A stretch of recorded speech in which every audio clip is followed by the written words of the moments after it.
смотрел так упрямо. И если бы не твой милый голосок, я бы упал, сделав последний вздох. И звезды мирно падали, как будто для меня.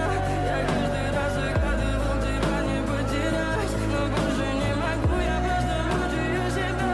Теперь ты пожалел моем. В камине в 6 утра фотография твоя, горят воспоминания о тебе. У камина в 6 утра разбитая душа, все твои обещания пустота.